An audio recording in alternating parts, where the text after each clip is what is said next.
AI दुरूद शरीफ कसरत से पढ़ने वालों की परेशानियां किस तरह दूर की जाती हैं? चंद वाकया सुनाएं। पहला वाकया ये है, जब भी आप दुरूद ए पाक पढ़ते हैं तो एक फरिश्ता फौरन आपकी खिदमत में हाजिर होकर अर्ज करता है, या रसूल अल्लाह, फला फला शख्स ने आप पर दुरूद भेजा है। और उस शख्स का नाम अल्लाह ताला के हजारों फरिश्तों के सामने ऐलान होता है। हुजूर की खास निगाह ए करम उसकी तरफ होती है। और यह नजात का सबसे बड़ा जरिया है। जो दुरूद की कसरत करेगा उस पर हजूर सल्लल्लाहु अलैहि व आलिहि वसल्लम की रहमत की निगाह हमेशा रहेगी। अब सुनिए, खुरासान का एक आदमी 10,000 दीनार लेकर आया और कहा, मैं सफर पर जा रहा हूँ, रास्ता खतरनाक है, ये रकम आपकी अमानत है, जब वापस आऊंगा तो ले लूंगा। अब्बू हसन ने अमानत रख ली, लेकिन उनके हालात बहुत तंग थे, कर्ज में डूबे हुए थे। उन्होंने सोचा कि इस रकम से अपना कर्ज अदा कर दूं। उन्होंने पैसे से कर्ज चुका दिया। कुछ दिनों बाद वह आदमी वापस आया और अमानत मांगी। अबू हसन परेशान हो गए। इसी दौर में खलीफा मामून रशीद ने 3 बार ख्वाब में, हजूर, हर बार आपने फरमाया अब्बू हसन की मदद करो।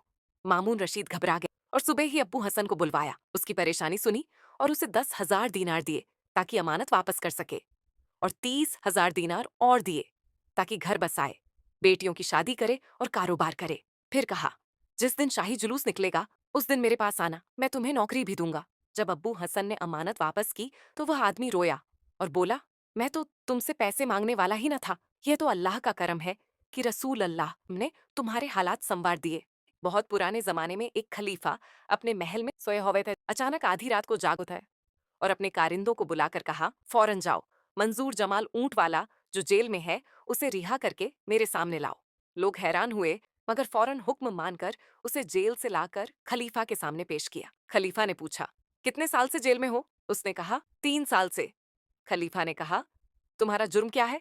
उसने रोना शुरू कर दिया और बोला, मेरा कोई जुर्म नहीं, मैं मोसुल का रहने वाला था और ऊंट किराए पर देता था।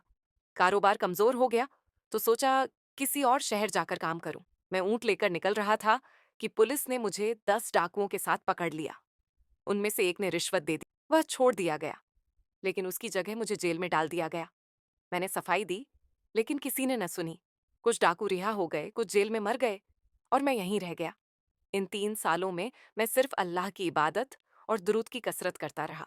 खलीफा ने कहा, असल बात यह है कि मुझे रात को ख्वाब में हजूर की जियारत हुई। आपने फरमाया, मोहम्मद, मंजूर जमाल ऊंट वाले पर तवज्जो करो, वह मजलूम है, उस पर एहसान करो, इसीलिए मैंने तुम्हें बुलाया। फिर खलीफा ने उसको 500 दीनार दिए, सरकारी ऊंटों की निगरानी का ओहदा दिया और उसकी मदद की।